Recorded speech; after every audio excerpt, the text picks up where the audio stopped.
अब सच बताओ, जो बिजनेस आपको बढ़िया गाड़ी दे सकता है, बढ़िया घर दे सकता है, आपके बच्चों की बढ़िया शादी करवा सकता है, आपके घर में कोई बीमार हो जाए उसका बढ़िया इलाज करवा सकता है, जो खुशियां आप जिंदगी में चाहते हो आपके अकाउंट में बढ़िया पैसा दे सकता है, जो जो खुशियां आपने जिंदगी में सोची हैं, अगर वो सारी ये बिजनेस आपको दे सकता है तो बिजनेस बढ़िया है या नहीं?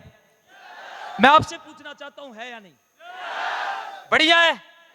लेकिन आपने देखा होगा, जैसे ही हम बिजनेस की प्लान किसी को समझाते हैं या ये अपॉर्चुनिटी के बारे में बता देते हैं, लोग तुरंत मना कर देते हैं। क्या कर देते हैं? तुरंत मना कर देते हैं। हकीकत में तो उनको यह पता ही नहीं होता है वो किस चीज को मना कर रहे हैं। मैं आपसे एक चीज पूछना चाहता हूं सर, आपसे पूछना चाहता हूं, ये जो जसाराम जी के बगल में बैठे हैं, आपसे हवाई जहाज से कूद जाओगे? खड़ा होना, हवाई जहाज से कूद जाओगे? अरे आपको 10 लाख मिलेंगे, 50 लाख मिलेंगे, 1 करोड़ मिलेंगे।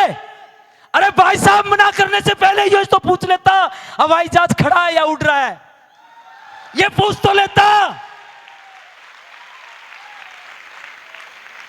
अरे दोस्तों, इतना खूबसूरत बिजनेस जिससे कि आपके घर के अंदर, परिवार के अंदर खुशहाली आ सकती है और आदमी बिना सोचे समझे डिसीजन ले सकता है। नहीं, लाखों लोग ऐसे ही मना कर देते हैं। यस या नो? यस या नो? पता है वो क्या सोचते हैं? जो हम सोचते थे वही सब सोचते हैं। जब मैंने बिजनेस की शुरुआत की, मैंने अपनी बहन से पैसे लेकर के बिजनेस की शुरुआत की थी, क्योंकि जब मैं जोधपुर में आया, अचानक पोस्टिंग आया, बच्चे का एडमिशन करवा रहा था, बाहर सियोल में रह रहा था, पैसे थे नहीं। बिजनेस देखा, करने की इच्छा हुई और मैंने अपनी बहन से पैसे लिए। सच बताओ, मेरे पास पैसे की दिक्कत थी या नहीं थी? जब मैंने बिजनेस देखा, मैं सर्विस कर रहा था, मेरे पास समय की दिक्कत थी या नहीं थी? और जब मैंने बिजनेस देखा, पहली बार राजस्थान के जोधपुर शहर में गया था, मैं किसी भी आदमी को नहीं जानता था। मैं सोचता कि कैसे लोगों को बताऊंगा, वो भी समस्या मेरे सामने थी। मुझे लगा कि कैसे इस बिजनेस को कर पाऊंगा, क्योंकि हमारे परिवार में किसी ने किया नहीं था। लेकिन दोस्तों, पता नहीं कितने क्वेश्चनों के बावजूद भी, उन चीजों को दरकिनार करते हुए, भगवान को उस समय के लिए मैं धन्यवाद देना चाहता हूं, क्योंकि उस टाइम ऊपर वाले ने मुझे वो सद्बुद्धि दी। उस टाइम पर मैंने डिसीजन लिया।